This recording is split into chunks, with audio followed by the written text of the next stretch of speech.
from Baltimore, Maryland. It's time for Wendy and Friends. The ever so lovely, adorable, and green-eyed masterpiece of her father Jack. The funny, the charming, the only Wendy Townsend.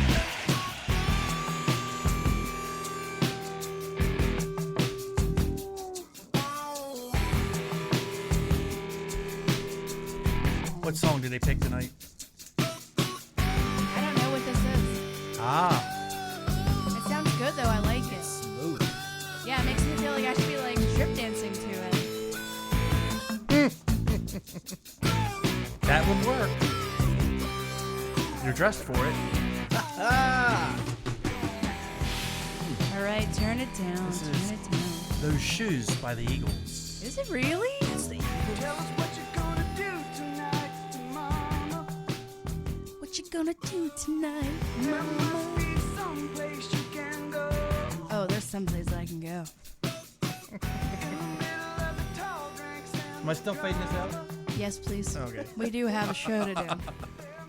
Thanks, Michael. We'll come up with a song later. That was a good tune. Yeah, it Eagles, her shoes. I'll be putting that on my Pandora later. All right, everybody, welcome to Wendy and Friends, the usual Tuesday massacre, and our lovely guest, Jeremy Hall. Yes. Thank you for coming. I'm so happy Where's to the be slow here. clap? Give me the slow clap on that. Thanks for having me. Oh, yay. Nice. Yay. It's like we have an audience. We do have an audience of Fantastic. like 4. Just kidding. Just kidding. There's more than 4. My dad's listening. He's already like 10 people. Is he listening right now? Of course. That's awesome. He probably will call too. Because every time where he mentioned, now that he's mentioned, he'll call the show. Oops. Yeah, thanks a lot to Michael. The one time I did answer, I was like, "What are you doing?" I'm in the middle of the show. He goes, "I know, I'm watching it." I was like, "You know, it's live, right?" Doesn't make any sense that you're No. calling in the middle of this show. We're gonna have to. We need to make it a segment. Has he been on the show? No, you know why? Because I was gonna have him on for my birthday show, Yes. and then Justin Schlegel agreed to do the show, and I was like, "Well, of course you're getting bumped for you the top." bumped your dad? Yes, for the top-rated radio Had personality. you already told him that he was going to be on? No. Oh, all right. No. Then it's not. that See, bad. Dad, you didn't even know. But see, now he does. He's listening. Yeah, but he'll be like, "I'm not gonna do your show. I start drinking at 3. You don't do your show till like 6:30." That's what's going to make it so much more fun. Trust me, I know. He's gonna make me pick him up. I was gonna say, you gonna bring him here, please? Yeah. I hope He'd be you like, do "Well, it. you better pick me up, take me home." Is there gonna be beer there? We're gonna literally have to have like a 12-pack for my dad while he's here. Okay. All right, we'll do that, Dad. We'll do that. Don't call. I'm watching that for sure. Feel free to call. No, Dad, don't call. I'm gonna give you a number later. Stop it. Let's talk about Jeremy. He's our guest. Yeah, let's talk about me. Yes, please. I always love talking about me. Why not? Yeah. Right? Oh, yeah. I think all comedians are narcissists. We all are. Exactly, a doy. Don't we spend a lot of time just trying to suppress it? No, I feel like we're like, hey, where is there a stage that's so I can true. announce it? But in like my day job, in non-comedy time in my life, I have to suppress my ego. See, at my quote unquote day job, I'm not like, I don't suppress my narcissism, but I'm focused, and I guess I'm more quiet. Yeah. Isn't that weird? Mm-hmm. Like in a social setting, I'm like super chatty, but at work, I'm like, look, I want to get my shit done. Well, probably because you don't want to be there. No, I want to be there. I love my job. Oh, that's I love great, talking do to the you? customers, but my coworkers and the work itself, I'm like, I gotta get it done. I gotta get it done. See, I'm not a lot of worker. people like their jobs. That's good. I do love all my jobs. I love this. Awesome. I love doing this, my stuff for school. Mm-hmm. I love doing anything with radio, and I definitely love bartending. I love, like, if somebody is awful and just like mean and degrading and fucking nuts, I immediately look at them and I'm like, challenge accepted. Let's have at it. Yeah, I love that shit. Bring it. I'm like, I love it. I'm like, let me get this guy. He Yep. seems like he's off as a rocker. And Like if you're that stuff. bartending, Yeah. you're in complete control of his life. Oh, absolutely. I had a guy come up and he grabbed a menu without even talking to anybody. He sits down, he leans over, grabs a menu, and he's like scooping these crumbs just down the bar. Into and somebody else's zone. No, just like moving them out of his way instead of being like, "Excuse me, do you mind wiping this off?" Nothing. Just started scooping crumbs over, and I was like, "Sir, I can wipe that off for you." And I just deadpan stared at him like, "You're so weird. Like, why? Just sit, relax. I'll be there in a second." Somebody just got up from there. Yeah. Those are the remnants of somebody just sitting there. Just please stop. Calm the fuck down. Yeah. I need you to take whatever crazy shit is going on in your fucking dome right now and take it down a notch. You know, I bartended for a few years, You should have. so I know exactly. yeah, type of I people love you're talking crazy about. shit. I Yep. love it. We had a guy that would come in the bar. He wouldn't sit at the bar. He would sit in one of the lounge chairs that was in the bar area. He'd bring a newspaper in with him. Of course he would. Read a page of the newspaper, throw it behind his head. Read the next. Would he hit people page. with it? Would he hit people with it? No, because nobody'd be sitting behind him. But he kept throwing them. By the time he was done, he'd pay his tab, he'd get up and leave, and there's a pile of fucking newspapers behind him. And he'd leave it every time, and the owners always said he spends good money. Just pick it up, please. Don't say anything. Did he tip well enough? He did. He tipped well. Over 30%? Over Yeah, 40? I think he was around 30. If this is years ago, but if I remember, because I remember the bad tippers, and I remember the fantastic tippers. Yeah. See, I've noticed that if I remember somebody and you're not like a regular or somebody I'm friendly with, if I remember you, sorry, I know something awful happened with you before. If I remember you and you're not a regular and you're not somebody that I'm like, oh my God, hi, I haven't seen you in a long time. If I remember your face, It's always negative. it is always negative. Oh, that's. I bad. know that. I know for a fact when people sit down, I'm like, I remember this lady. So if Wendy looks at you like she knows you, be fucking worried. Yeah, because that's always negative. And I'll be like, I remember I might have had a bad experience with this person. They may be a shitty tipper. They may not tip at all. Something. Yep. I don't have that problem in Outback. No, he's one of the best tippers ever.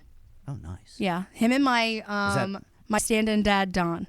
You have a stand-in dad. I kind of do. How It's does your weird. real dad feel about My that? real dad, first of all, is my BFF forever. But this guy Don and his wife have kind of just like adopted me over the years, and I'm talking like a solid 12 years.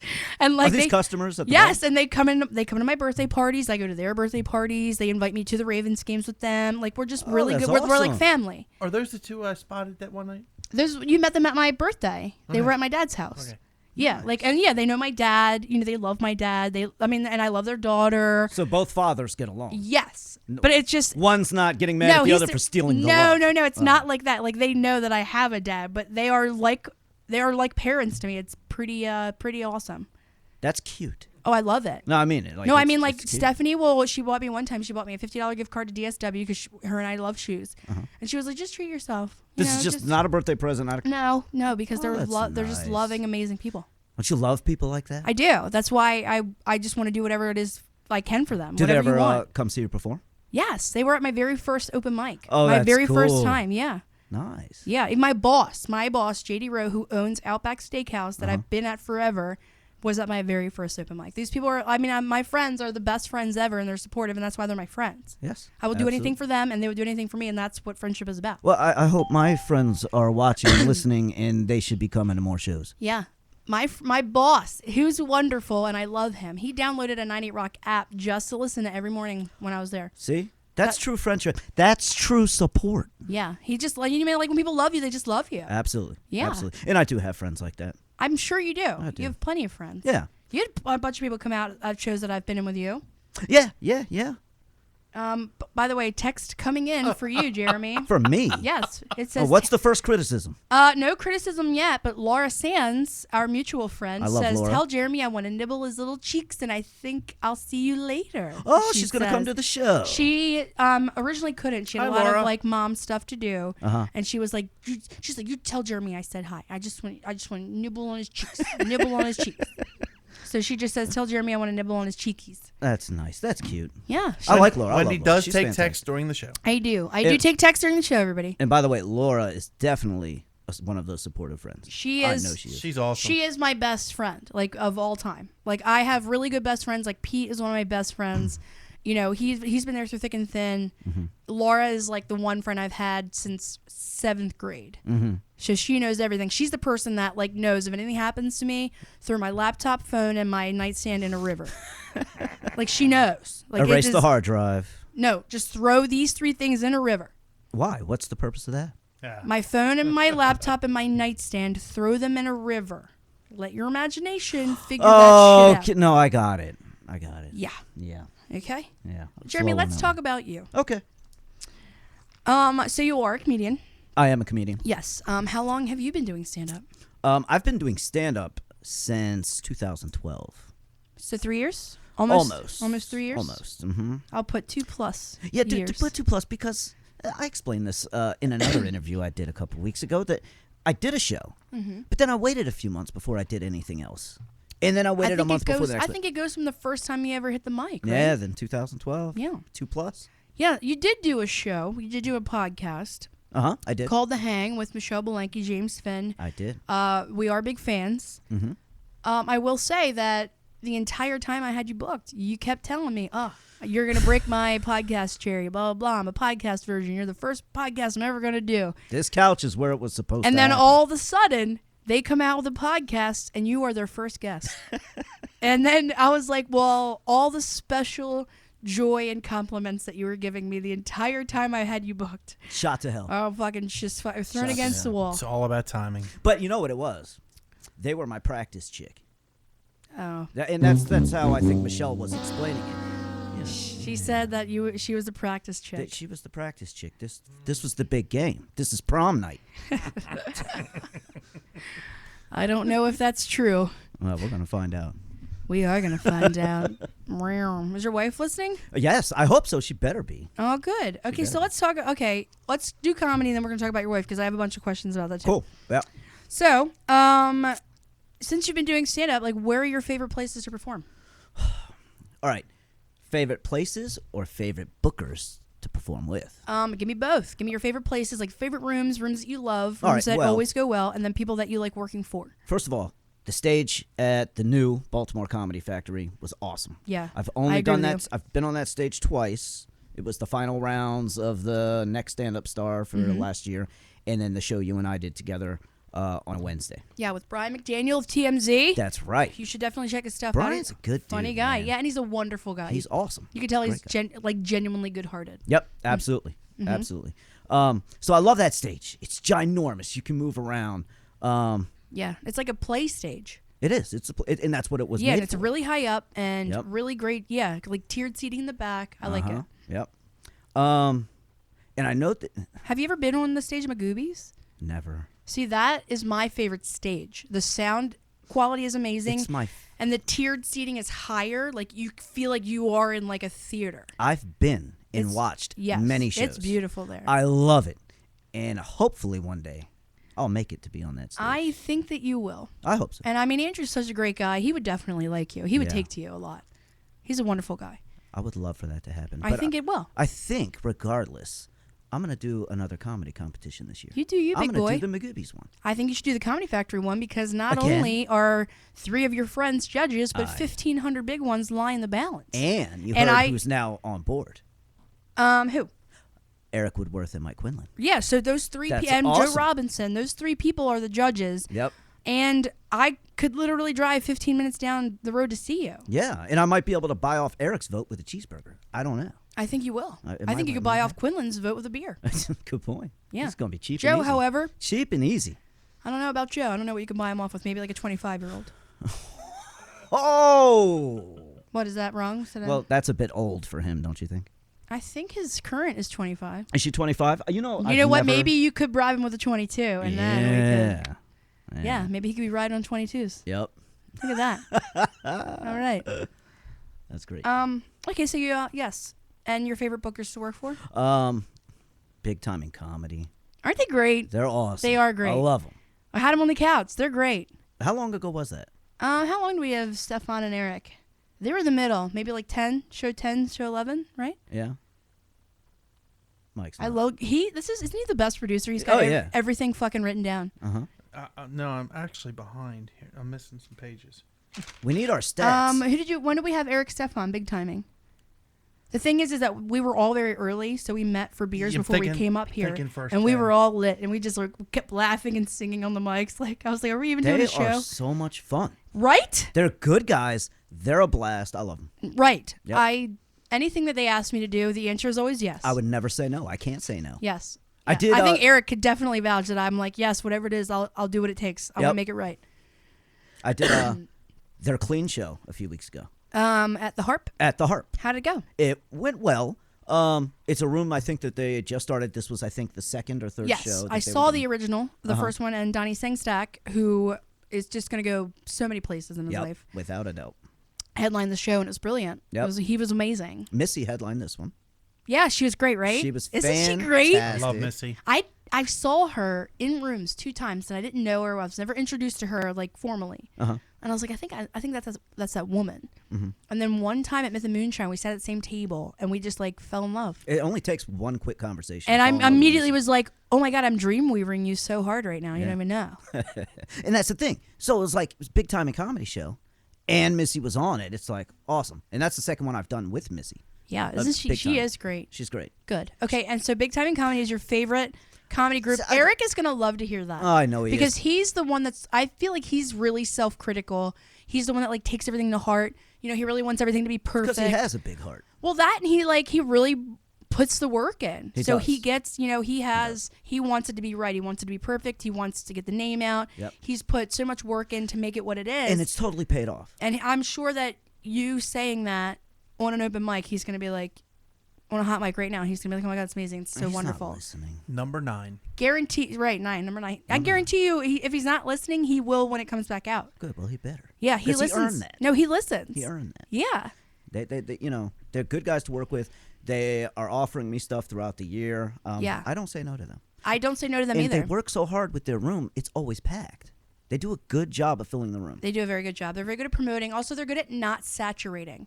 They do like wherever their rooms are, it's like once a month. Right. It's not every week, and they don't like saturate the comedy stuff. So when they have people, they're booked great features, great headliners, good crowds. Like Yep. they know what's up. And that RAR, is it RAR Brewery? RAR, You yeah. did the first one, right? I did the I don't know if it was I think it was the first one with Mickey. I think it was, yeah. I did the first one, and then I did like maybe the third or fourth one with Adam Dodd. Yeah. Yeah, and those shows are wonderful. They filled up because these guys worked their ass off to advertise them to the local community there. And that's over the bridge. That was quite a hike. Dude, those shows are wonderful. They're awesome. I loved it. Yep. I love going there. Yep. I love doing anything for them. I don't care. Me too. Whatever it is. Where are you going? Nevada? Got to drive? Sure, no problem. Yeah. Road problem. trip. Road all trip. of us comedians in a car, I would love that. I would videotape Absolutely. it, and then I would put it on YouTube. Yep. Live tweets. I would live tweet that whole shit, Live too. tweet that whole- Yep.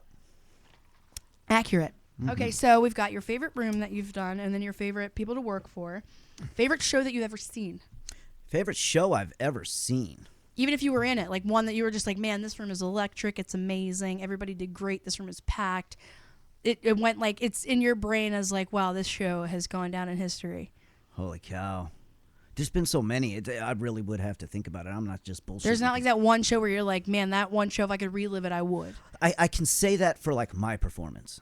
Yeah, give me that. You know where it was? In the basement of Chappie's. Really? Yes, it was a Howard G show. In the basement of Chappie's. How long ago was that? Oh, months. Like 5, 6 months, Yeah. maybe even 7. And it was the basement of Chappie's. And again, Howard G. Right. Does a good job promoting his stuff. He does. He goes crazy with it. Sells tickets, and it was a packed house. I'm talking like 200 people. And I killed. I wouldn't say killed. I crushed. Were you what, a feature guest spot? Talk to me. Just a guest spot. Just a guest spot. And That's it it. just was amazing. Yeah, just, that feeling you get. Oh, I know. When you finish. I know. And it's just like, That feeling you get when you finish. We all know that boom. feeling. Oh, yeah. Oh, Boom. man, What? good for Yeah. you. What? Yeah. Good for you. Your favorite comedians, local and famous. My favorite comedian of all time is dead. That's fine. Richard Pryor. Yeah? When I was a kid, my mom would go to the grocery store. My dad would take me into the den, put on a Richard Pryor records and headphones on my ears and let me listen and not tell my mom. Good for you. Probably why I fucking cuss so much. I just heard. And Pryor that's today. probably why here's the thing, and I know this sounds so weird, and I'm not a parent, so people are going to judge me. Hanging with the wino. I do think that parents who are a little too honest with you when you're younger, it kind of opens you up for reality. Yeah. Like my favorite movie when I was 4, you can ask my dad, was Revenge of the Nerds. I'm sure I didn't understand it, but I thought the nerds were really funny. Yep. And when they laughed, it was funny. And like, I'm sure that my dad was like, what's the big deal? And I feel like when you're like exposed to things that are a little too much, like too old for you in your brain, you have to process stuff faster. Yeah. And you have to start thinking faster. And you have to start You're ready thinking- for it when it comes. Right. So I remember when like kids in my middle school were like talking about sex and learning about sex. I'm like, I already know Right. what all that stuff is. And like they were like, well, when did your parents have like a talk with you? And I'm like, they never did. Like I learned everything through movies. Like Right. I know what sex is. I know that two people need to make a baby. Like I'm Right, not. I don't right. think there's a stork. I'm not an You idiot. got the 101 early. Yeah, and I mean, like, luckily my parents didn't have to have that awkward conversation with me, but I was exposed to so much when I was younger, but I knew what I couldn't say. I Right. knew I couldn't cuss. I knew I couldn't And that's tell all my that matters. friends that my favorite movie was, like, these sorority girls running through hallways topless. I couldn't Right. say that. And that's what parents are really concerned about. They just don't want you to embarrass them. Right. But And I why mean, would you want to shelter your kid for what they're really going to face later? right. And when we asked questions, we got honest answers. And Yep. that's like, I mean, I literally would think, I want to thank my dad every day for that. Yeah. Like, thank you for giving me honest answers at a young age because I wasn't, like, brain dead when I was actually learning about this stuff in school. Yep. Do Yeah. you remember the movie Faces of Death? Yes, I do. And I saw that at my best friend at the time when I was in 6th grade, Stephanie Twist. Her parents had those movies. And, like, she didn't want the little kids to watch it, but we were watching it because we My were dad like... used to let me watch it. We'd rent them. And we'd like 1, 2, 3. Yeah, but I all- had to turn away from that stuff. I couldn't. See, I couldn't. I was like, ooh, that's so gross. Like, Yeah, why are they it doing is. that? Gross. There's a guy gross. parachuted and like the wind caught in his parachute and he blew into like an alligator farm and you could see like I know. those fishes. Yeah, I know. I couldn't Ugh. watch that stuff. Yeah, I did. Oof, that's so gross. I was a boy. You were a boy. Right. And I'm a girl. I'm like, oh my God, Yeah. they're dying. Yeah, at that point we were very different people. Yes, it's very true. And your favorite local comedians? My favorite local comedians. I know you have a lot of friends in the comedy business. You are like the one guy that everybody's buddies with. So don't feel like anybody. I can tell you right now. Right. Don't think that you're gonna I offend can anybody. tell you my number one. Who? Tommy Sambaza. Yeah. Right. God, Tommy. Don't you man. think it's so funny because Mike Quinlan says the same thing, and Mike Quinlan, I'm sure, like you and myself and anybody he's friends with, believes that what is he doing here? He should just be somewhere. He should just be somewhere bigger right now. He's gonna be. He's gonna be. I've known Tommy since I've been doing stand-up, and not only is he a great guy and he's a good friend, he's always been a wonderful friend to me. Him and Lou, just welcome. I love Lou. Right? Oh, I love right. Lou. She's They awesome. always welcome me into their home. They will fucking drive me anywhere. I love them. Yep. I genuinely love them. If they want anything, I'll give it to them. Shirt off my back. Tommy. And I used can to tell be- you right now, I don't know why he's just not somewhere else. He doing will be. bigger things. He will be, and I feel like it's coming because Yeah. he totally deserves it. He's- I mean, he's just got it, man. I know, he He's got- does. He can bullshit on Yeah. stage. He's a good talker. He's like really what's the word I'm looking for? Like really well versed in, Yes. in a lot of things. and he doesn't stumble on anything. No, He's and- always on point Yeah. and on the ball. And he's a chameleon. He could be friends with anyone. I've seen. We did an Annapolis show together in a room full of like stuck up, like Which show? This was Metropolitan Kitchen. EJ Ruckman? Yes, Mm-hmm. run by E.J. Ruckman. And, like, the people were great, but they were kind of, like, stuck up. These were, like, this was Oh, yeah. conservative Hoity-toity Annapolis. type. Tommy killed. I bet. Everybody's all concerned about, being too loosey-goosey with these people. And Tommy was just Tommy, and that's all Tommy has to be is himself. And everybody loves him because he kills it, man. Yeah. He's great. He is. I do love him. I also like Jason Weems. Oh, who doesn't? He is also one of the people that can go on stage and not have to tell a single joke. Yep. That's Doesn't accurate. have to say a single joke. I'm going to tell you my Wason Jeems story is what I was about to say. My Wason Jeems story. My Jason Weems story. I've always seen him kill. Mm-hmm. He is brilliant. I will sit up front and I'll laugh at every joke. I mean, anything he does, I'm like crying laughing Yep. because, I mean, he's way better than I could ever ask to be about anything. We're getting an emergency alert. My phone's getting an emergency alert. It's an Amber Alert. Are you serious? I don't have one. So if anybody's listening, Poolesville, Maryland, a 2014 black Chevy SUV, Amber Alert, license plate number D97DRW. Shoot, then ask questions. Yes, please. Amber Alert on my phone. Thank you, smart. Yeah, glad I told you. No, but real quick, I've seen him a billion times, Yep. and I do love him, and he is brilliant, and he should be also on a Comedy Central special ASAP. But we were doing a show in an art gallery, and I was there with like Jim Meyer, Rob Mayer, a bunch of like local amazing people, and it's so funny because everybody did their set, and everybody was doing so wonderfully. And Jason Weems, I guess he's so observant, like he doesn't miss a beat. And not there at all. was an exit sign above the window, and I make sure every time I see him, I tell him the story. And I'm sure he's like tired of hearing it. But the one thing that stands out in my head is that he's the one person that was like, "Does anybody see that this is also the exit?" And we all look, and even Rob Mary goes, "I hate that I missed that sign. I hate that I missed that there's an exit sign over that window, and it literally was like a third story window. And I mean, we were all just like, and he's cracking jokes about how this is the exit, plummet to your death, and I'm like, what an amazing guy. Like, not one of us saw this effing exit sign above this window. But Jason Weems was I know, observant and then enough to we catch all were just like, fuck that guy. it. Yeah. It's good, man. And yeah, I know, and just stuff like that where you're just like, he's clearly a professional. Yep. Like, he's so observant. He's watching everybody. He watches the whole show. And, he made sure that nobody else made the joke. And as soon as he got up there, he was like, bam. I've been on shows with him a couple times. One was actually the first round that I qualified for in the next stand-up star competition. My dad was in the audience. Congratulations, by the way.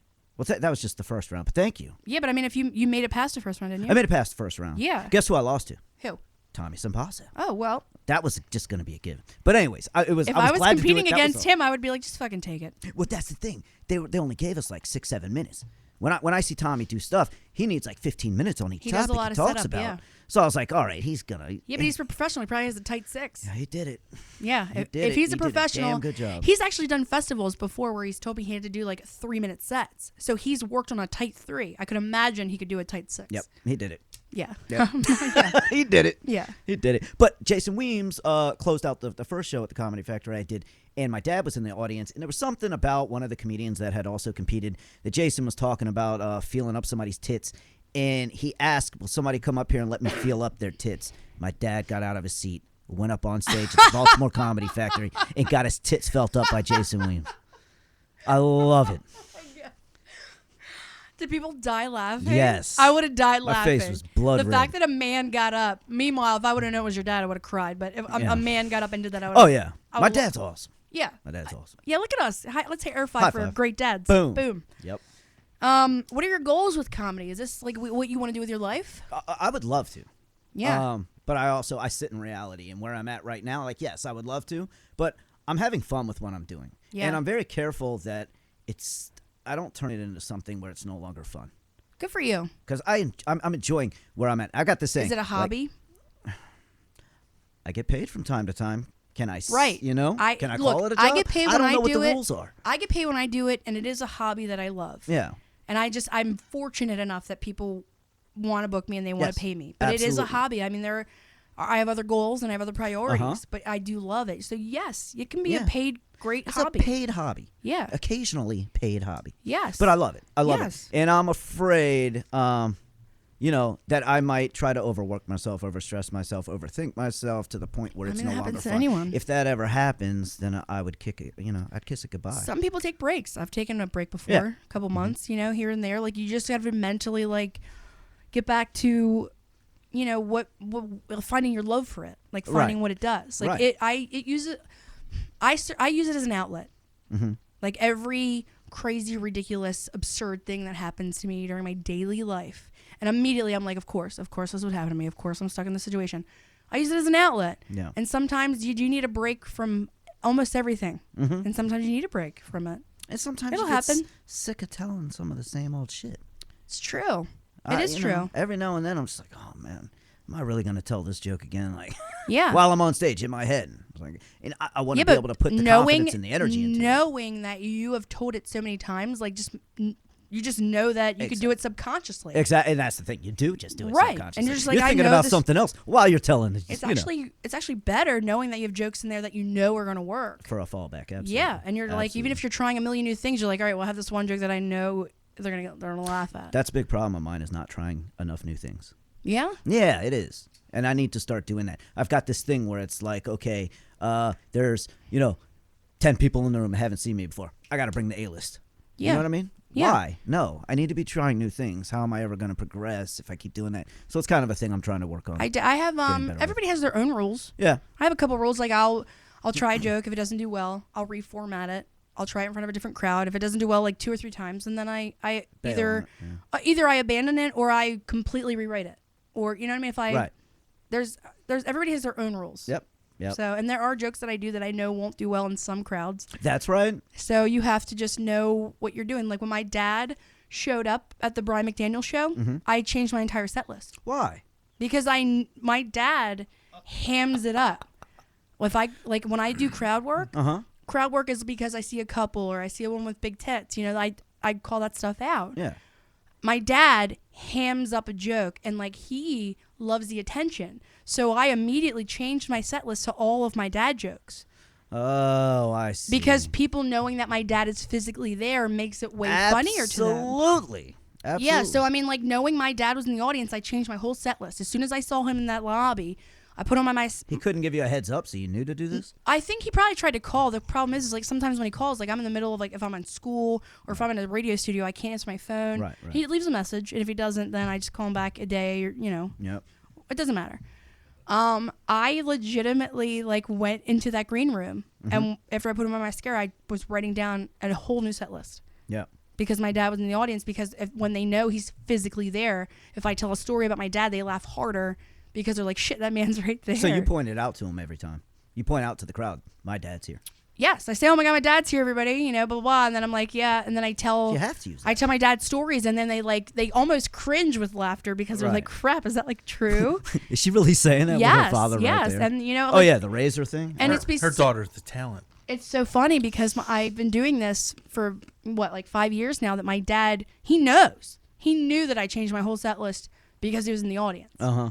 Like, and it's just like a thing now because they love it. People love it. And they come up to him after the show. They don't give a fuck about me. They're like, He how should do be coming to every show. they then. legit, well, he used to, but I mean, now I've done so many that, you know, he works, he's got shit Right, doing, he's right. on vacation, he's got priorities. I can't be Right. number one priority all the time, but he legitimately, like, people will come up to him, like, my friends were going up to him, I they're like, saw oh, that at Mr. Comedy Jack, Factory. blah, blah, yes. I saw that at Comedy Factory. He had a crowd around him. And even Rob Mayer, oh, let's It get it was from Wendy's dad, comedians, Jack's that's here. right. Yes. Comedians and crowd. Absolutely. That's what I'm saying. So, and he hams it up and he loves it. Yep. And, you know, these jokes, like, most of them are true and not embellished. And I hate to say it, but that's a fact. And he loves it. He just loves it. See, that's People are good. like, you tell that joke in front of your dad? I'm like, it's a true story. He lived it. That's not me telling a joke in front of my dad. He was physically there. And you have an open and honest relationship with him where you can do this kind of thing. Yeah, pretty much. Not everybody's got that. The other day, we were having coffee, and he saw Robin Joe live. And because he loves Robin Joe, and they love him. You were telling me about this. Yes, and he legitimately was like, hey, did you know Joe had a vasectomy? He talked about it.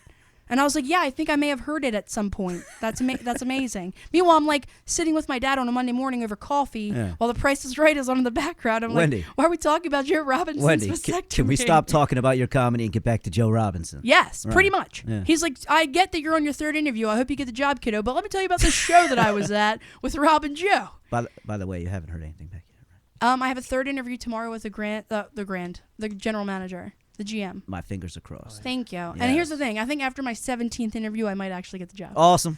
So- Awesome. That's It's big so- business. Any chance any of them are listening to this?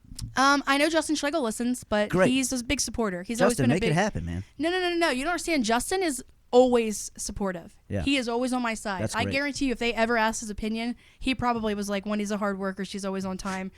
She's a great. And she's every a great time I've heard person." you guys in the studio, there's good chemistry. With Justin and I. Yeah, I think with it's all of you. I think because, luckily, I think I make them comfortable. Right. Because I don't want them to feel like I'm a girl and I'm going to get offended. And I tell, when I was in the production room, I would tell Mike Anderson that all the time. Like, he said something like, I don't want to show you. You might think it's offensive. And I'm like, have you met me? Like, nothing offends me. Yeah. And, like, I wanted to let them know, like, yeah, I'm a girl, but I'm not offended by anything you I'm guys a different do. kind of girl. They would fart in front of me, and then they would just, like, look around at each other. And I'm like, what? I get it. I grew up with a dad. Like, my dad always blamed it on the dog. Come on. Right. Like, yeah, luckily, I hope I made them comfortable enough because I was like, I'm nobody. I'm just one of you guys. Well, I I'm hope just, you get it. I really do. Me too. I love them, and I love what they do. And it's really funny because I was telling Sarah Fleischer, the queen, when she was asking me about it, I was like, it's really funny because these boys have such a good time together on the air that people think that they're just effing off when they run like a really tight hour. Mm-hmm. They legit, by the minute, like get the news done, get the sports That's done. right. They're good with questions. Yep. They're good Yeah, with callers. Their timing is. It's impeccable. It is. You know why? Because I would clip the audio. I would archive the audio later for Mike, Mm-hmm. and I would not have to ever go back to the skimmer because they kept such a tight hour. I don't know what a skimmer Well, is. I'm like going to where like I know that's I don't even know how to explain it to you. It's such an industry term, I guess. Yeah, but here's the thing: like Radio guy. they kept such a tight hour that I was like, man, it does look like they're just farting and messing around and they're having a great time, but they are it's formulated that way. Right. It looks like they're having a great time, but they are keeping a tight hour. They comes down to Justin. Yeah, they make sure they get news in, sports in. They have bed music. I mean, they're so good at what they do, and I think that people don't even recognize it because they do think these like 4 dudes are just like fucking off in the morning, Just bullshit around for and it's so wonderful that they can make it look that way when they are all being professional. It's amazing to me, like seeing it firsthand. I was in awe every morning, just always in awe. Because I'm like, wow, you guys make it look like it's just a fun fest in there, and you are being the most professional people at all times. And it's fun to listen to. Right? I love it. Yeah. When when I was not there, I would always listen. And if I found something to be like hilariously amazing, I would text Justin. I'd be like, oh my god, LOL, that's so funny. And I'm sure he gets like a billion texts in the morning like everybody else does, but. I just, I feel like they should know that when they're doing something that's hilarious and great, they should know. Yeah. Well, you guys also, there's a text number, isn't there? Yeah. 56332. Oh, right. You remember it. Of course. Yeah, clearly. I would read the text every day. And how many come in? A lot. How many? Guesstimate. Hundreds. And you'd have to read each one? I wouldn't have to, but I would do it because, you kind of want to see what people are. Are people just sending in bullshit from time to time? Sometimes, yeah. Plenty of people will always try and start shit. Yeah, I bet. that's the thing. Like when people text in, they're either being like argumentative or supportive. But some people do text like random stuff, and like some people would text in like, "Thank you guys for making my morning so great." Just really complimentary So those are stuff. good things to read. Not all the time though. Like it would be like a text that's like, "I love you guys. I listen to you every morning. You're so funny. You're the best." And then the next text would be like, "You guys fucking suck. Blah blah blah. Why do you do this every morning?" Bring back so and so. So why are they even why are these people listening? If that's the case. Well, because there's so many. They There's just wanna get a so rise, many. man. Right, but there's so many different types of Did personalities you out ever there. see the Howard Stern movie? Private Reports? Yes. That's exactly. Why do they listen? Exactly. Yeah. Yep. Yeah. There's people. If I bet you all the haters in the world listen every morning. Yep. And that's. I mean, it's like, well, they're still your listener. The haters are definitely the ratings. Yeah. Yep. I mean, it's just how it is. Yeah. And here's the thing: if you have haters, then you should be motivated to continue what you're doing because you are continually annoying this person. Right. And then they just keep coming back for more. So keep it up. You're doing It's great just work. the way they respond to it. Yeah. And it's just how it is. I mean, there would be like really nice texts, really mean texts. But I mean, I would watch him every morning because Mike is so busy. Mike is producing the show. He's keeping the clock tight. He's making sure the guests are getting there. And I would do whatever I would be his right hand man. I was like, whatever you need. That is not an easy job. It is not an easy job, and he is very, very, very busy. So I just whatever he needed to make his job easier, I was doing. So I would read text and like point something out to him, and he'd pull it for the neglected text or something like whatever I could do to make Mike's job easier. I wanted to, Right. Because he was responsible for everything. I have a almost. question for you. Yeah. I'm going to interview you. Ready? I feel like I've been talking Have a at it. lot. Well, I want to know about this. Okay. Your job as an intern, when you're an intern at 98 Rock, was also to get guests checked in, Yeah. get them all set up. Yeah. Were you ever starstruck by any? No. The No. one that I knew I was going to be starstruck by bailed and didn't come. Who was it? Tom Arnold. Oh, he couldn't make it. No, the show with him at the I think Magoobies actually got canceled, Oh.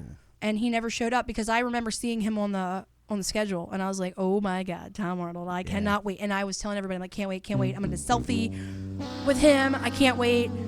And like for the most part, everybody's been pretty wonderful. Like Kevin Nealon was nice, like Tommy Davidson was really nice. The porn stars are always very sweet. wait, I've never listened when they've had porn stars. Yeah, Who would? porn stars All are right. in there a lot. Sounds boring. Well, because porn stars, like, they do dances at scores and stuff. They're promoting Right. themselves and their image, and that's totally cool. And they would come up to the radio. They'd be invited up, and they're beautiful, of course. I mean, you're in a sausage fest of a studio. Oh, You yeah. want a hot chicken there. Yeah. 9 o'clock, full makeup, heels. No, not heels, but they're beautiful. Yeah. Yeah, they're all beautiful. Even when they don't have makeup on, you're I like... never heard They one. weren't told the camera was on. Sometimes they wouldn't be in makeup if they didn't know there was like live wire.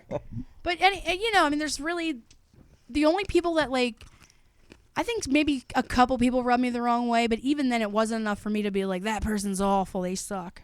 But it did happen. Yeah, some people are just either I'm gonna let you know right now, it's really effing early. Yeah. It's 6 Nobody's really in the mood 6 to and do 7 shit and at 8 6 o'clock in the a.m. morning, Yeah. and they're from out of town, most likely from the West Coast. So it's like 2:00 their time. You know, it's like Right. they're just kind of like, okay, I'll sign some stuff. Can you please get me coffee? Like they're just like they're in an environment they're unsure of. Yep. But everybody, for the most part, has been really friendly. You know who was a terrible interviewee? I think I told you. The guy from Aerosmith. Port. Oh. Joe Perry. Which is crazy because Joe Perry's the hottest one in that whole band. Oh my gosh, that was like one I've of heard the, some, and I've heard good interviews with him. the 198 Rock did, and it was and it wasn't 98 Rock. It was Joe Perry. Howard's interview. Yeah, because they're really good at asking questions. Yeah. Howard's interview was awesome. Was it? Yeah. I'm going to tell you my least favorite, and you probably didn't hear it, or else this would be your least favorite. The guy from Portlandia, I've never seen that show. they interviewed him, and it was like pulling effing teeth to get any words out of him, and you could tell. Like, Justin and Scott, they had great questions. Like, it was like pulling teeth, and everyone was like, this is the worst interview. He didn't want to answer any question. He was like mumbling. He was quiet. It What's was, the point of being on the show? Was he in studio? I don't know. Is I, it this just like was before, satisfying his it was- publicist's request? It was before I was an intern, so I don't know if it was in the studio or on the phone, but I can tell you right now, it was like pulling teeth to get him to answer any questions. Must be so awkward to have to like conduct that interview. As soon as they were done with him, like you could tell they were just like, what the hell? Like, why even agree to do an interview if you don't even want Right. to talk to us? Right. And I mean, that's got to be a shitty situation to be in. I would Yep. hate to be in a situation like that. I would hate that. Yep. I would be like, okay, well, I can't do anything with this. Guess what? You may be in that situation one day. Oh, I know. I know that for a fact. Yep. I've actually been in a situation where I was confirming with a guest the day before. I was like, we're still good for tomorrow, blah, blah, blah. We record at, 6:30. And they were like, oh, I have this thing to do. And I'm like, okay, well, we made these plans like over a month ago. And they're like, yeah, I even have it in my book. Like, really sorry. And they're just like, that's happened. It must be so nice to just be able. Oh, 98 Rock. Yeah, no thanks. I'd rather just sleep in. You're only Baltimore? Yeah, right. Well, that girl, what's her face? Eliza Schlesinger was a fucking You cunt told me face. about that. Dude, you told can me. listen to it on their SoundCloud. I haven't heard it yet. I'm going to. Yeah, you can. She's awful. Like, Where was she at? Was she at the Comedy Factory in McGeebee's? she was at the factory, and she's been asked back, and she was there before, but you could tell, like, she got defensive, which, A, is understandable, but B, you're also the famous one. Like, you need to, like, kind of, you can't, like, be immediately aggressive in situations like that, especially, and, Was like, it that bad? yeah, and then she claimed on her Facebook to have apologized, but when you listen to the audio, she didn't. There was no remorse. She even said, like, I'm sorry, but if you're going to make a joke, I'm going to hit you in the paint or something. She said something like that.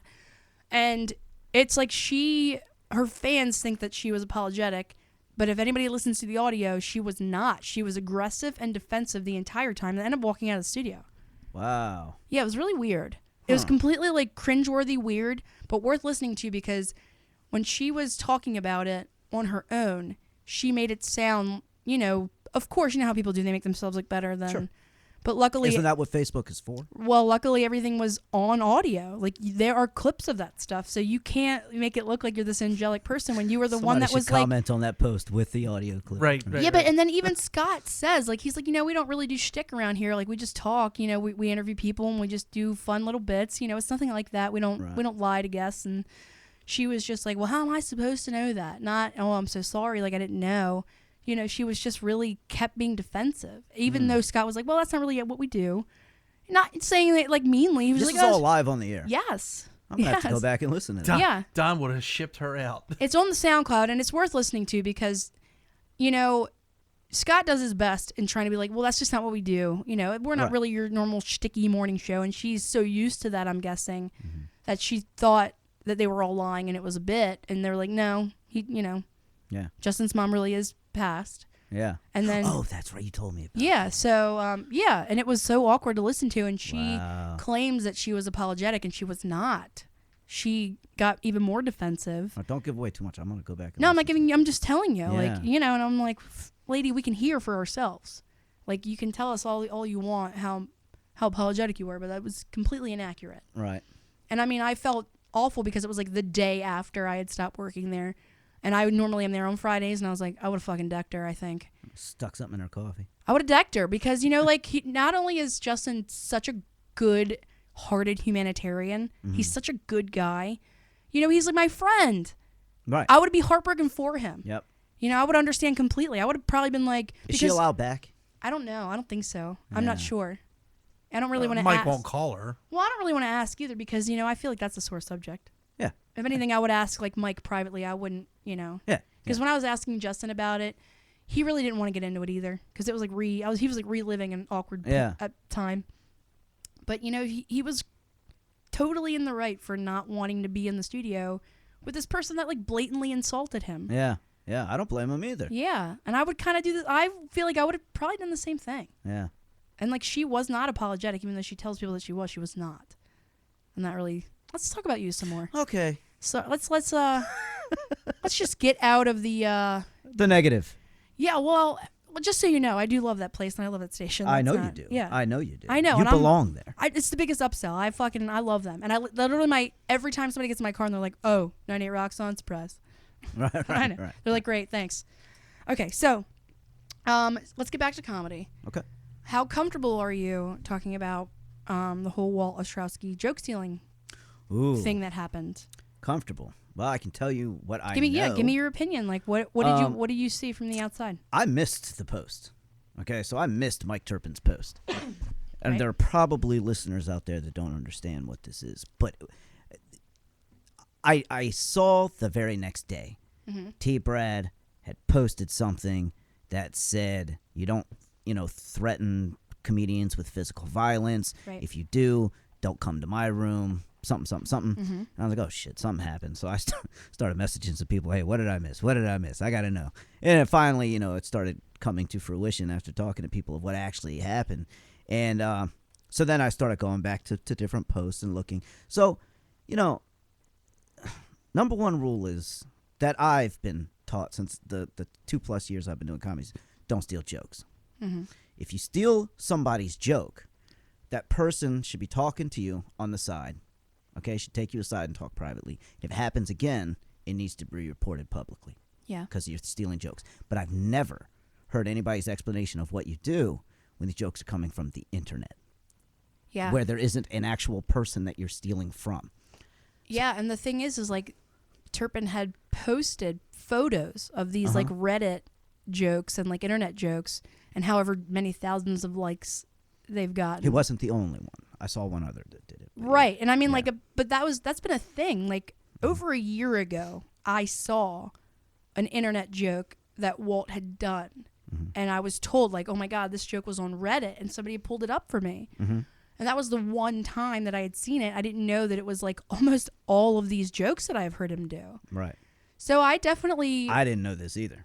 right. And Until people started posting and saying, hey, Google this, hey, Google this. Right. And it kind of opened my eyes. And he, instead of being like, yeah, I told these internet jokes, was getting defensive and threatening violence to the person that outed him and like, just kind of like went off the rocker a bit. Yeah. He definitely went off the rocker from what I heard. Again, I didn't see Yeah. the post. Oh, yeah. Like But that's every a 30 minutes there was a new internet status about it. That's a no. I mean, everybody is. It definitely is a no, but like, That's a no. how does one come back from that? The only way that one can come back from that is by working hard to never do that again and slowly try to make your way back into the rooms. I mean, that's the only way you can come back for it. The doors clearly aren't still wide open everywhere for him.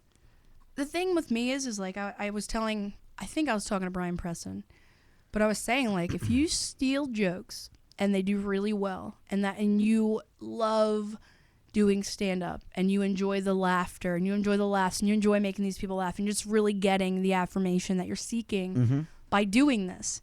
Could you imagine how amazing that feels when it's a joke that you've When it's originally yours. written? Yep. Then you get to know what all of us feel. How about when people come up to you after your show, say that was brilliant what you said. Yeah, and Love that's it. you know what I mean. Like, and those jokes that he said were funny. I've definitely laughed at them. Yep. But I even said I was like, I wish he would take this as a motivator because if you like that feeling, you love doing this, and it's in you. Just Imagine know. what it would be if it's yours. Yeah. Oh Once no, you you know own who it. I was talking to? Violet Gray. I was talking to Dorian.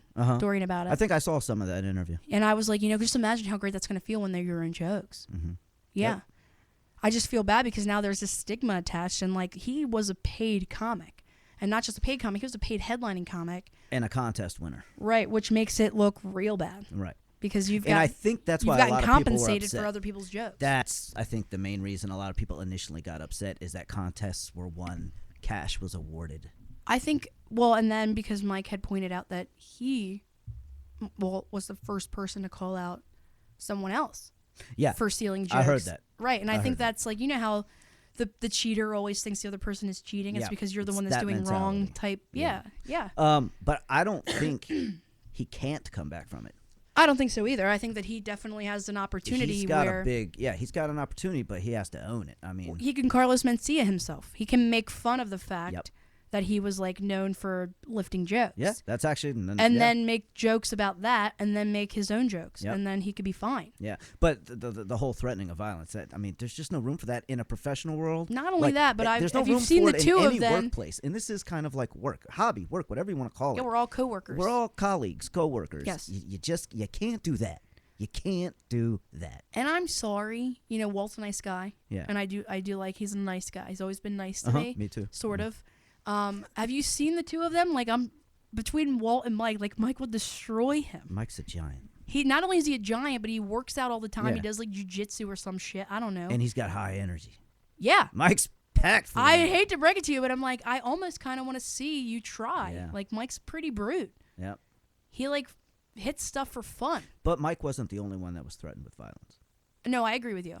I know that You know, one of the people from the hang. one of the people Yeah. from the hang, Yeah. and one of the Who was nicest, like one of the the sweetest nicest guys I know. right? I love him to death. I don't even eat meat, but I always loved James's burger things. Like when the he burger blogs. yeah, when he does the Uh-huh. burger blogs, I'm like and I even wrote, I was like, I love that you do this. Yep.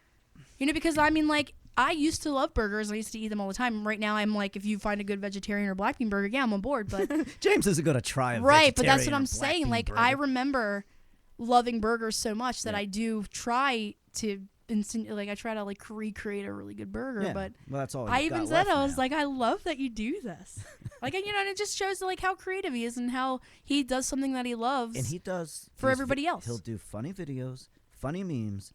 He'll spend good time on them. Yeah. Put a lot of thought and creativity into them, and then just post them for other people just for their enjoyment. Yeah. And it's like James is one of the most like selfless Yes. guys I know. Yeah. He's just a great guy.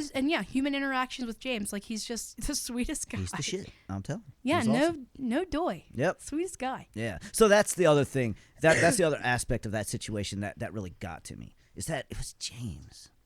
How do you? I just don't get that. Yeah. But then again, I didn't see the post, so I didn't see what was said. You know. No, I agree. It's just in my head. I'm like, fuck, that was James. Right, when you don't have everything in front of you, you're definitely like, I don't want to take sides. I That's don't know that's what's the up. other thing. Right.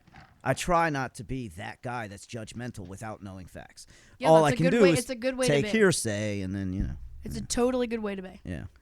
All right, let's talk about females in comedy. Females in comedy. Yeah. I've got some ones that I like. There's one that I really respect and I've always admired. Wendy Townsend. You're just saying that because I'm in front of you. No, That's you know adorable. that's true. You know that's true. No, Where's she from? I do know that that's true. She's from Be More. Be more. No, I I think bet she's a Ravens fan. I think when it comes to females in comedy, as far as talent, showing that you are a comedian, not a comedian. Mm-hmm. Not the female comic that's on the show, but a funny comedian. You take the cake. You do. Thank you. Thank yeah. you. And I've got a lot of respect for that. And that's kind of how I stand on like female comedians is that, it sucks because it may be harder for a female to be in comedy because they're going to have these situations where it's like, oh, am I getting booked just because I'm the only female on the show? I don't think Am I getting booked because this guy just wants to bang me, Yeah, but are they thinking that, or are they like, oh, this guy wants to bang me, I'm excited to be on all of his shows? Well, that sucks. Don't you think that could be the other thought process? It could also be the other thought process. Yeah, I think that that's a thing. I feel like it sucks because like there are girls that work so hard. Like Candace Saunders fucking works her ass off. Candace Saunders kills it. Dude, and she works her ass off. Yep. Yeah, Fucking she does. Missy. She works her ass off. Absolutely. She does whatever she can to like she wants to laugh. That's Yep. what you do it for. You do it for the laugh. And it's the talent. Yeah.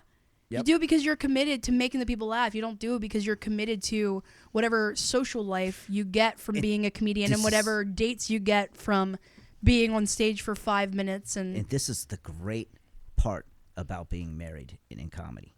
I could give two shits about the whole social aspect. Yeah. Of it. You know what I mean? Yeah. I do it, and I've got friends in comedy. I've got a lot of guys I look up to, a lot of guys I like to talk at shows with. Mm-hmm. And then I've got friends that are also doing comedy that I talk with personally, like, on a daily basis. But I'm in comedy because I enjoy doing comedy. I'm not in it because it's like some cool social group to hang out in. You know what I right, mean? and I don't think I think to be honest with you, I'm going to take the guy's side on that. I feel like there are a lot of men who get into it because they think they're creative and they want to write jokes and they make their friends laugh and they think, hey man, I'm going to give this a shot. Yep. But I do think that some girls get into it because they're like, hey, I've got no other way to get male attention, and then this is how I get it, and it's unfortunate. I haven't thought about it, but yes, I can totally see that. No, it's unfortunate, but I've seen it Yeah. firsthand, and it sucks because if some people see that, they're gonna think that's what all females do, and there's already a negative stigma attached, like girls aren't funny, and it's crappy, but it's there. Yep. And like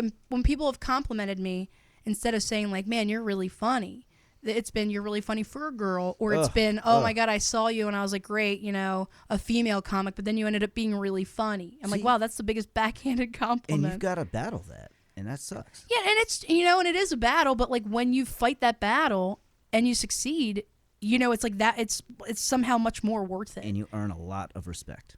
Well, yeah, and I mean, I feel grateful for people who've paved the way for me because Candace was doing this long before I was. Mm-hmm. So it was like Ayana Dukey and God, what's her face? Alex Powers was doing this before I was. Jen Tisdale was doing it before I was.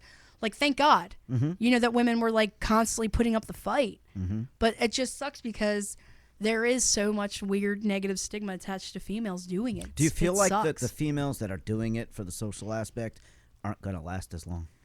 I feel Or are that. they constantly going to be going to open mics? Well, the thing is like, is that what you want to do? If you want to constantly, And if you do, fine.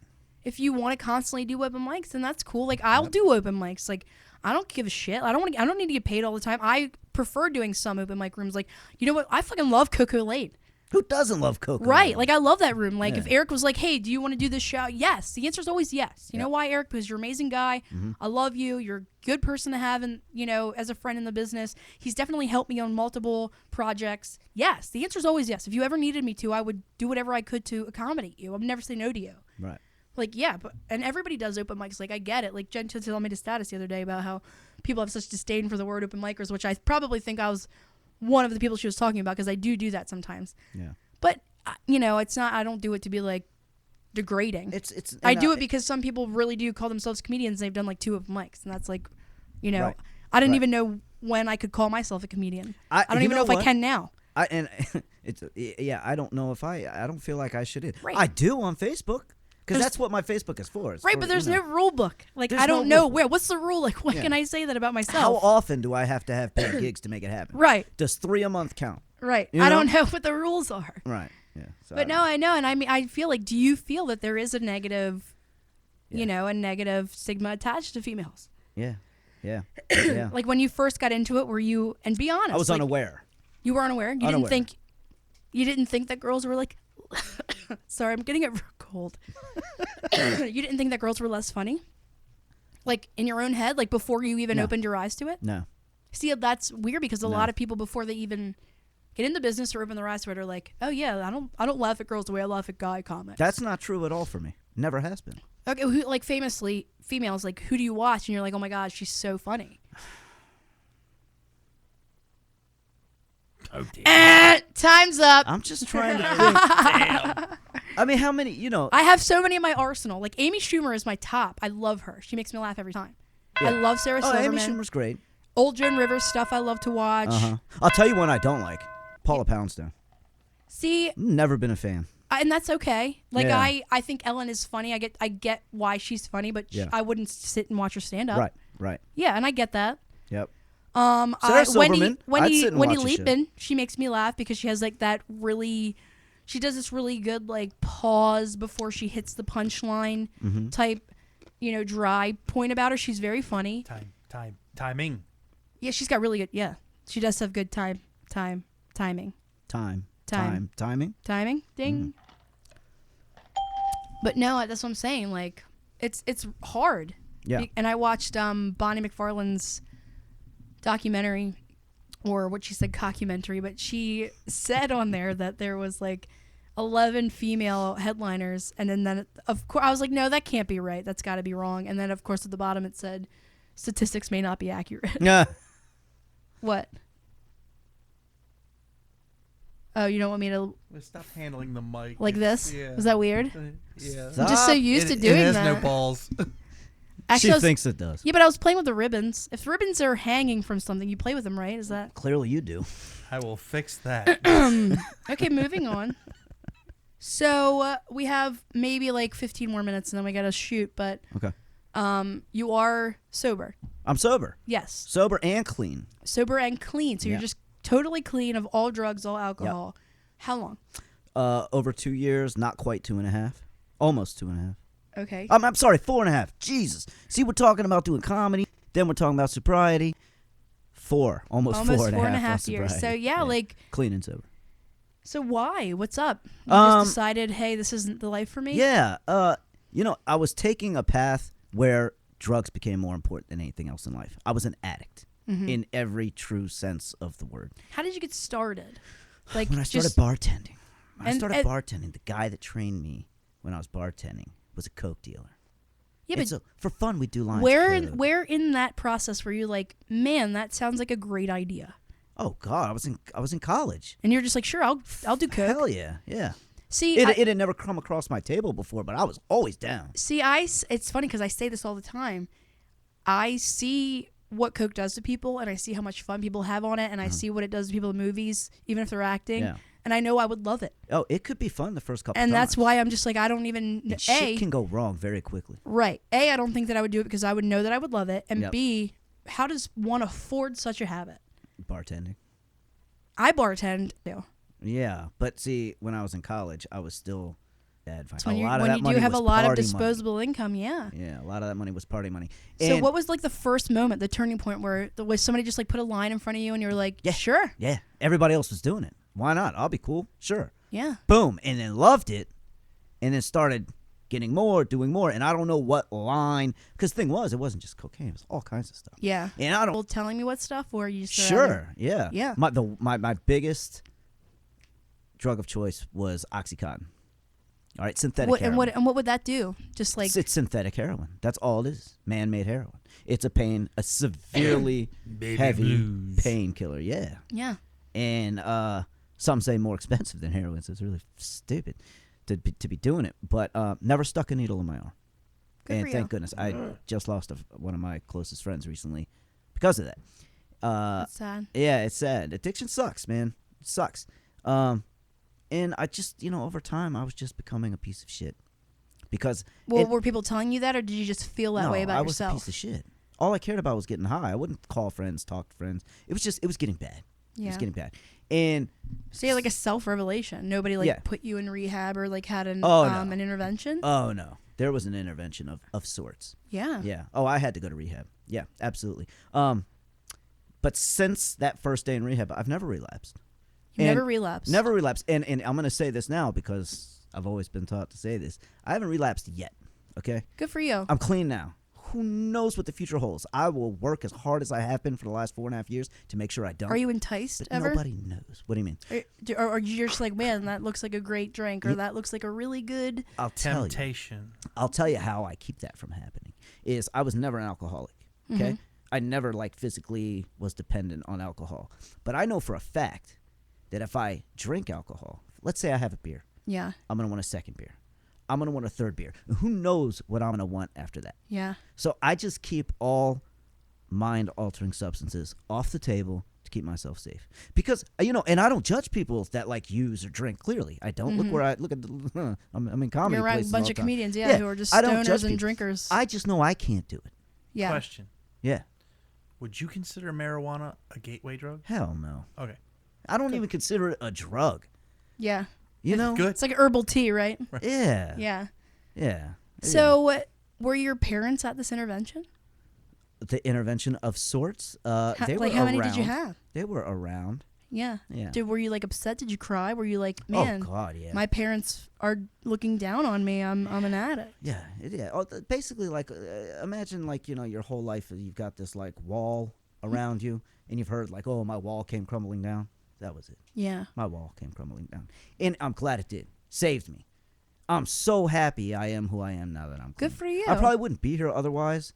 You think you would have like done some Could have OD'd. serious damage? Yeah. Yeah. But I'm happy. You know, it's me. It's who I am. And like I said, I don't judge anybody that isn't clean or sober. It's just for me, that's how I've got to be. And in the last 4.5 years, the me that I am now, I'm actually proud of, happy with, and I love me. Well, good for you. There goes that narcissism Good for you. again, Yeah, but right? no, good for you loving yourself. Yeah. I think that's like the biggest step. Is it too narcissistic for me No. to say I'm my own fucking hero? And you're upbeat, so it would be scary to think What? how much more upbeat you would be. Oh, God. No, seriously, you love yourself, and I feel like that's like the first I'm step, like happy. loving yourself enough to be healthy. And I'm happy. How long have you been married? I've been married for about that long. So as soon as you got sober, you met your wife. Sort of. I was still using a little bit.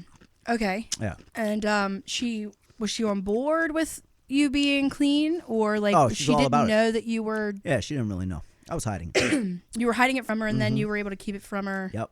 And Enough she was very to- supportive. Gave me another chance. And here I am, 4.5 years clean. Give you another chance. What happened? Well, you know, I had to admit that I was using. And she broke up with you? No, she stayed with me. Okay. That's what I'm saying. Yeah. She A was lot of like- people could have left. Yeah. She didn't. Good for you. What's your wife's name? Sharka. Sharka. Now Yeah. she is. What's her nationality? She's Czech. She's from Czech. the Czech Republic. Czech Republic. Now Czechoslovakian is completely different, right? All right, Czechoslovakia is what it was until I think it was 89 or 90, and it split. You had Czech Republic and Slovakia. Yeah. And my mother's mother, so my maternal grandmother, all of her family is from Bratislava, Slovakia. My wife's family is from Czech. So how did you guys meet? I was managing a music school. Yeah. Yeah, oh yeah. Do you know I was a musician? I didn't. What do you play? Drums. I even majored in jazz percussion for a while. You majored in jazz percussion, For a and you short play the time. drums, and you managed a music school. Yeah. I managed. I a didn't know music school. any of these things about you. Hey, there's a lot you don't know. I've lived a lot of lives. You have I've already. lived a lot And of what? You're lives. 35. Yeah, I'll be 35 in 2 days. You'll be 30. Happy birthday! It's not yet. It's not yet. It's in So 2 we're days. going out tonight for Joan's birthday. Yep. We share a birthday. We could do a double sell. There you go. Except I your can't. birthday's in 2 days. Yes. What are we doing? Wait, you're the 29th? Sweet. My birthday present was my daughter on the 31st. So yep. What do you mean? Bunch of Aquarians. My daughter was born January 31st. Oh, no kidding. Yeah. Both. Yeah. Nice. Michael, what are we doing for your birthday? I didn't know your birthday was in 2 days. I feel like a dick. What day of the week is that? What is that? Friday? Thursday. Thursday? See, we both know. I close the bar, but I can do lunch. Oh wait, you're working in the daytime. Yeah. Well, why don't you come in to Outback for your birthday? I'll buy you dinner. You can't turn that down. Come in with Sandy. He's got, for those that can't see, he just held up an Outback gift card Yes. for $50. Awesome. Well, why don't you come in Thursday for your birthday? See what I can do. Oh man, that'd be so great. Let's do it. Let's celebrate. You came to my dad's. Who's driving? I can come pick you up. This is such a cool coincidence that we have the same birthday. Yeah, that is pretty I'm wild. loving We share it with a star. Who? Who? Oprah Winfrey. Oprah Oprah's got our Winfrey. birthday? You guys have a birthday with Harpo Productions? No Wow. way. No, just her. She's the only one. She is Harpo Productions. Whatever. Well, happy birthday. Let's do a double sell tonight with Joan Yeager. Yeah. That's going to be a fun show tonight. Yeah, F&A. I know it will. We get to meet the Jeremy number 2. Yeah. Jeremy Knoll. Yeah. Jeremy number 2. Yeah. I just think that we should just continually. Your stock is rising, number 2. He's going to get so pissed if we do that. I already said something today. I saw it. That was hilarious. Yeah, and he liked it, so he Yeah, he knows did. he's number Yeah, he 2. did. Yep. In Number fact, 2. when Dave Schofer, which, by the way, I like Dave Our Schofer. pal. Why are you saying that? Are you saying that because a lot of people don't? I feel like that's the case. I feel like he's I feel like he does things that make people dislike him. Yes. But he's also misunderstood. He is. And also, I know that I could live a million lives and never meet another Dave Schofer. He's unique. I don't feel the same way. You don't? I No. do.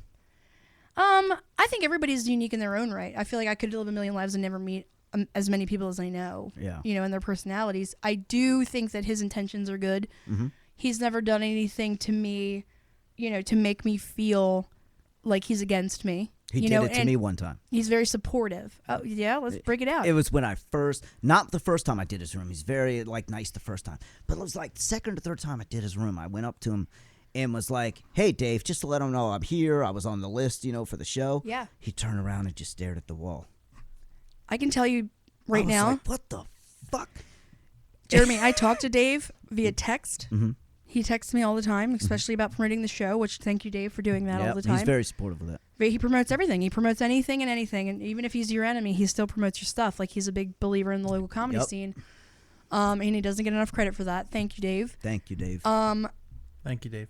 I will say, I know Mike loves Dave. I will say, he will text me and message me, Facebook me for headshots, shows, whatever. Mm-hmm. Never talk to me in person. What? Like, never. That actually Well, kind of sounds like a Dave I don't thing. know if he's like so busy running a show, but he legitimately like does not talk to me in person. I think that may be It's time to why put him on the couch. he turned his back on me that I one want to time. put him on the couch because I want to talk to him about some of the stuff, some of the answers he gave on It's Mickey. I do want to put him on the couch, and he agreed. I asked him. I said, "Would you like to do an interview?" And he said yes. Fantastic. Put it on the list. Yeah, right. Absolutely. I schedule that. concur. But overall, I like Dave. Live in person. I do.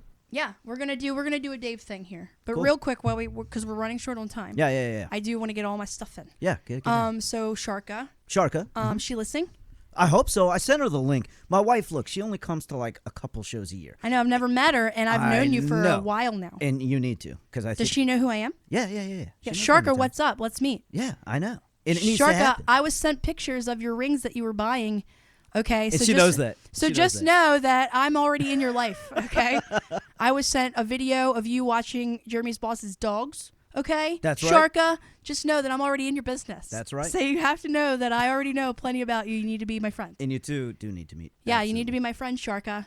But she she comes to a couple shows, but only when I'm like, okay, I need you to come because it's competition. I need votes, or this is gonna be a really good show, and I think you should go. Yeah. But like overall, for her, it's like comedy takes me away from her all Yeah. the time. So it's like I don't blame her for kind of being like. She doesn't well, get that like, oh my gosh, that's my man up there doing his thing. Look at him. no. She doesn't like It's get more that shit, like. he's gonna be out again tonight. See, I would be like, yeah, I want to go. I want to have fun. I want to meet these people. I want to see you do your thing. Cool. High five. Yeah, You're funny. You're amazing. I love you. yeah.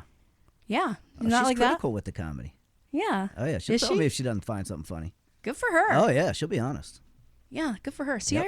I like her already. You're gonna have to meet. It's just I has need to. to. Yeah, I This know. needs to be my life goal. Yep. needs to. Okay. So, do you guys want to have children?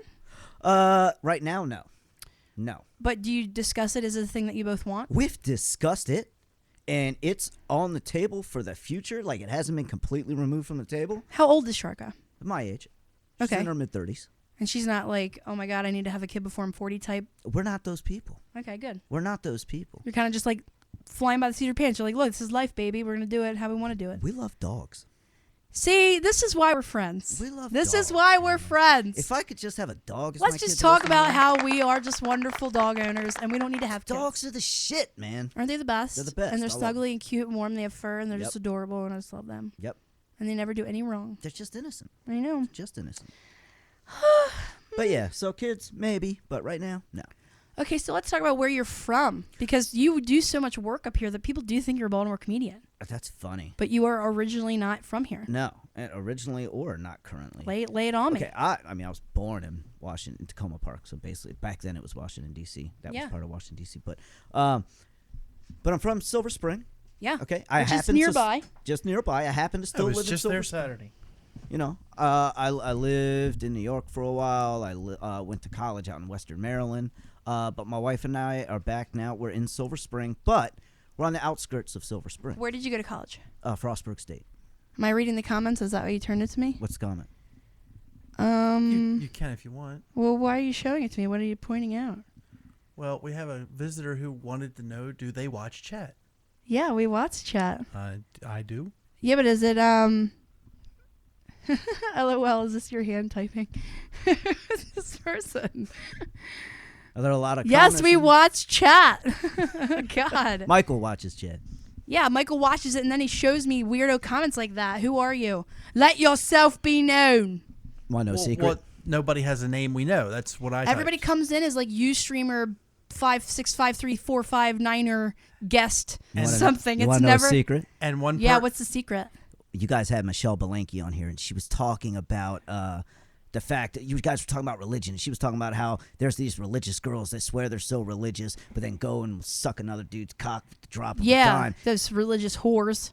The comment, "Jesus doesn't like dick breath," was mine. Yeah, see, attaboy. there have been Michael. Has there not? There have been multiple comments where I was Mike like, spun it around and showed I it bet to you. you was. and you I didn't was seem like, happy. I'm like, no. Oh please. I don't seem happy with dick comments. I'm always happy with dick comments. Dad, earmuffs. I legitimately said to him, I think 2 or 3 times in the past, I've been like, I bet you that's Jeremy Hall. Yep. Good for you, buddy. Good for you in the dick comments. Yeah, I had to throw one in there. It just fits so well. The dick does fit so well. That dick fit. Yeah. That dick comment fits so well. It's what? You can't make this stuff up. That's right. Okay, so you live now. We're on the in outskirts Silver of Spring. Silver Spring. So Silver Spring's ginormous. It is okay? ginormous. I don't know why it's all called Silver Spring. It shouldn't be. Is all of Georgia Avenue yeah, Silver yeah. Spring? Pretty much. Yeah. Until you hit DC. Yeah. And then it's like turns into like Gaithersburg and Rockville at the end. Georgia goes into like Aspen Hill. Yeah. Yeah. We one of our Outbacks is in Aspen Hill. That's my outback. Yeah, and I Yeah. used to our warehouse is there. So when I did regional events for the company, I was always in that store. Oh really? It's not bad. I like it. Yeah. Doug used to be the proprietor there, and now he's not there anymore. But it's a good store. It is. Good store. But so that's how far out I am. So it's like DC is close, but because of all those traffic lights and all the traffic, and because 95 is not that far from me, I can get to Baltimore quicker than I can get to downtown DC. Isn't that sad? And my town borders Except DC. on a Friday afternoon. Well, I've never tried. It's usually Don't. evenings for me. Really. Isn't that really sad though that you can get to Baltimore Yeah. faster than you get to town? Yep. It's all Close those to you. traffic lights, man. It's just there's no quick way to get into DC is a DC. bigger city than Baltimore. Yeah, it is. It is. So now that we've brought Sharka up, yeah. the lady of the house, Yep. let's talk about her OCD. She does have OCD. Like, how I shouldn't have bad? told you that. Well, I want to talk about it. It's not that bad. All right, well, give me, she's like, an not example. washing her hands 5 times. Yeah, is it Every like time she organizational OCD? It's organizational. Everything needs to be proper, in place. And this is great because it's actually some of it's rubbed off on me. I'm actually like a neat freak I'm now. a neat yeah. freak now. Yeah. You know what I mean? Things need to be clean. Are you a in neat their freak place. because you need it to be neat, or you're like, man, I really don't want to hear my wife's wrath if No, it's not neat? my desk at work, where she never is, Yeah. has to be neat. You know. Do you take photos and send it to her and you're like, look No, at this. no, Look at this no. symmetry here. Look at this feng shui. She wouldn't be impressed because she's so much neater than I am. Yeah. Yeah. So does she keep her lady parts neat? Like, are we talking like landing strip, or is it like no way she will let me discuss that on the air. All right, landing strip or hardwood floors? What are we talking? Hardwood. Yeah, good. Hardwood, See, she's OCD with that stuff too. There you go. Good to hear it. Yeah. Good to hear it, Sharker. We're There gonna be you friends forever.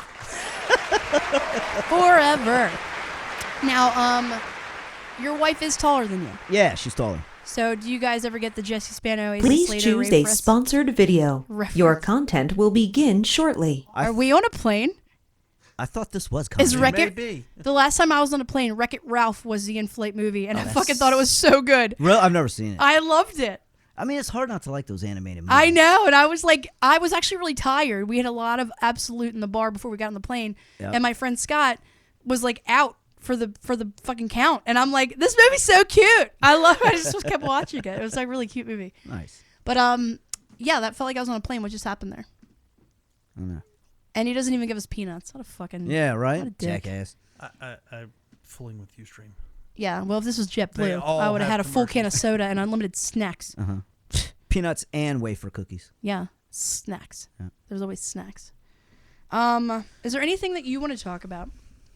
Anything you came in here and you're like, yeah, I really, she asks me this. No, Yeah? not really. Did you have a good time? I had a great time. I know, you are a good time. You and I always have good conversations. I feel like you and I always have a good time no matter what. There you go. Yeah. That's true. You're the person that drove me to Sidebars the first time I'd ever been there. That's right. And one of my besties, Brian, is there every Monday night. And I'm And like, you I've never never go. And I've never been. Isn't that weird? Well, I always used to close the bar on Monday nights. Yeah. And I did recently have to get up so early that I never went out. And like, I still don't go out. Like tonight, I actually put on like, a top and heels. Like I'm ready to go out. Like I never go out. I'm Right. fucking pumped. Yep. Good. Yeah. Good. But it's weird because you can do comedy for a long shoes, time. Those shoes are making an appearance on the Ustream. They love that. Oh, they making Oh, it are in they? there? Yeah. Can you see that? Spider webs. Yep. You see I that? think we're gonna have to take a picture. They're gonna be the show pic. Are they? There you Yep, go. yep. All that? Well, this. Hey guys, look at these. Look at these bad boys. The comment was they matched the poster, so we'll have Kinda, to. yeah. We need Yeah. to color I them do. in. I'm just if there's one thing I love, it's a good shoe. I Yeah. do love a good shoe. You love shoes, don't you? I do. You know, my I wife post has shoe a porn. dozen pairs of Uggs. Really? I shit you not. I don't have She any loves Uggs. boots. She loves boots. I like boots too, but you know what's really funny? Like I get Uggs are like popular and the brand itself is popular, Uh-huh. but Bear Paw, or is it Bear Paw or Bear Claw? That other brand of like fuzzy boot, they're way more comfortable and way more durable. Like Uggs, I feel like kind of bend at the ankle a little. They look a little sloppy. See, this is my fault. I shouldn't have brought up Uggs. Yeah, you know I what? don't Let's know just shit let's about just not talk about that Tom I know Brady nothing related about shoe. it. I just know my wife owns 12 pairs. Okay, well I have more heels than I have anything else. I have Okay. maybe like 10 pairs of sneaks, couple pairs of flats, I love couple sneakers. boots. Yeah, and I mean everything else is a heel. I'd have everything else. That's all it is. This is That's my your thing. closet full of heels. I know, and I love That's it. your thing. That's what I do. Yep. And I actually get to write them off because I buy the heels for my outfits for stage, and it's a work expense. Nice. Yeah, isn't that great? I have That the is best great. tax girl. She's wonderful. I bet. Let's talk about your shows coming up. You have a website? I just built You a website. just built a website. I just built a website 2 days ago. Hallwaycomedy.com. Hallway Comedy. As in Jeremy Hall. That's right. And Hallway. it's done my way, which is the hallway. Your way and not the highway. Right. Your I didn't way is the consult hallway. any other comedian websites, right? 'Cause Good. I'm afraid, like, I'll want it, like use this or use that. I want it to be my way. I have not looked at a single local or a famous comedian's website to try to get any ideas. So it may be weird and missing stuff because it's only 2 days old, and I know there's other stuff that has to go in there. It's a work in But progress. I'm happy with it. It's a work in progress. It's a work in progress. It lists my shows. At least you have one. I don't know very many people that do. Like I know Tommy does. I know that Jimmy Merritt does, and Mike Finazzo. People that do travel and do it, they Right. do. So yeah, if people want to see I me, just want I do the one. same shit. I'm like, just go to my website because my producer luckily updates it. Right. And that's the reason I do it is just simply for the fact when my friends text me, hey, you doing any shows this week? Hey, but I can just say, here's the website. Go there. It's all on there. Now, I'm not going to put open mics on there, clearly. But, Might anything have Why I'm not booked though? on- Why not though? I have to add some links. I used to do that too. I just put stuff I'm booked on up there. At least so far. Remember, it's 2 days old. Who knows what I'll put on there? Yeah, who knows? Who knows? Who knows? Who knows? I might And put a you photo of my dog on there. you should. Yeah, I should. You have a Twitter, right? I have a Twitter, What is it? at 5footlife. Okay. And then how comfortable are you accepting friend requests from fans on Facebook? Fans. I'm just saying people that meet you at shows and they immediately like friend request you Sure, or something. absolutely. What I won't do is friend request anything that looks shady. Yeah, okay, Yeah. I don't blame you about that. Like, we all get those friend requests where it's like, you don't have any mutual friends, so you don't accept it, but then you go back to it later and you've got 20 mutual friends. You're like, okay, so Yes. people are just accepting this just to accept it. So I just I usually tend ignore it. to I accept people who I have only met in real life. Right? Even if you were like somebody at a show and you introduce yourself, I will be like, yeah, cool, yeah, I met that guy. Or we have so many comedic mutual friends, and I can clearly tell that you are Right. a comedian or you are a friend of. Right. You know, Yep. then yes. Yep. Okay, all right. So, is there anything coming up that you really want to talk about, like a good show that you're excited to be in? I'll be at the Chesapeake Inn in Chesapeake City. I've never been there. I know nothing about it, but it's Friday night. That should be fun. I'll be going back to another, by the way, when we were talking about favorite rooms. Uh-huh. Cellar Door. I do love that Who room. doesn't love Cellar I'm not Door? going to, no, that's my favorite. It is my favorite. Yeah, and I'm kind of upset I didn't mention it earlier because it is one of my favorites. My favorite club show, my favorite club room is Magoobies, Mm-hmm. and the Cellar Door has never disappointed. No matter how big or small the crowd, Yep. it never, ever, ever disappoints. Yep. The staff is always friendly. Yep. The bartender is the effing man. The fucking comedians are always on point. Yep. That room never disappoints me, Nope. and I always have a great time. And there. I'm excited. I'll be hosting there on February 15th again. Yeah, I Can't wait. flipping love that room. February 15th. Oh, I picked up at work that day. That's okay. Actually, maybe I can get out early. I picked up because one of my good friends is going away, and that happens to be Valentine's Day weekend. Oh. And he literally cannot get his shift covered because it's Valentine's Day Well, then weekend. So I cover had to. for him. I know, Yeah. but hopefully I can get out early. It just sucks because normal comedy shows start at like 8 and 9. That theirs Right. starts like early. 7. Yeah, Yeah. and that's like an hour away. But I kind of like that because it's Frederick. It takes a while to get I want to home. go. Well, try to. Maybe I make can it happen. switch. Yeah. I'll figure it out. Okay. remind me though, because I I want will. to switch. I will. Because I really want to go. I'll remind you. Jeremy Hall, thank you so much for coming. Thank you for having me. Yeah, we're gonna go hang out later, so Yep. it's not like Show we're not at gonna Myth see and each other. Moonshine. Yeah, F&A. F&A. F&A. All right, Michael, play us out. You've been listening to Wendy and Friends. You can find more information on Wendy and her comedy at wendytownsend.com. Wendy is also on Twitter at Wendy Stars. That's Wendy with an I.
Tell us what you're gonna do tonight, mama.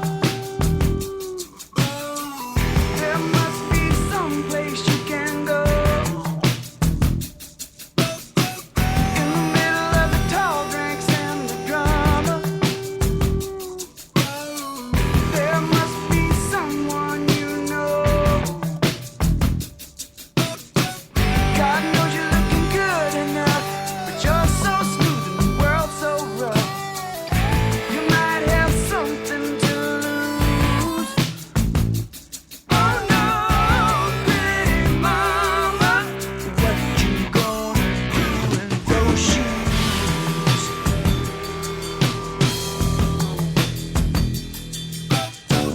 Got those pretty little straps around your ankles. Got those shiny little chains around your heart. You got to have your independence, but you don't know just where to start. Desperation in the singles bars, all the jerk-offs in the fancy cars.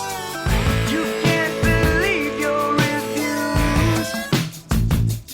Oh no, you can't do that once you started wearing those shoes.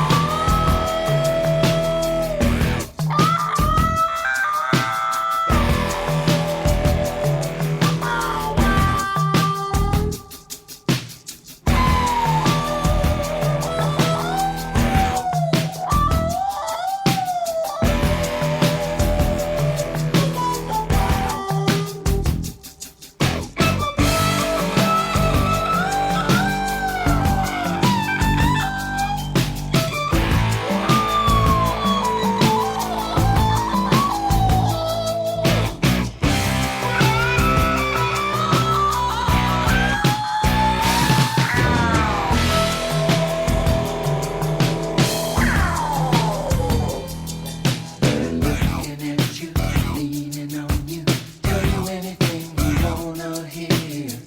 They give you tablets of love. They're waiting for you, got to score you. Hit you with a shovel and so sincere.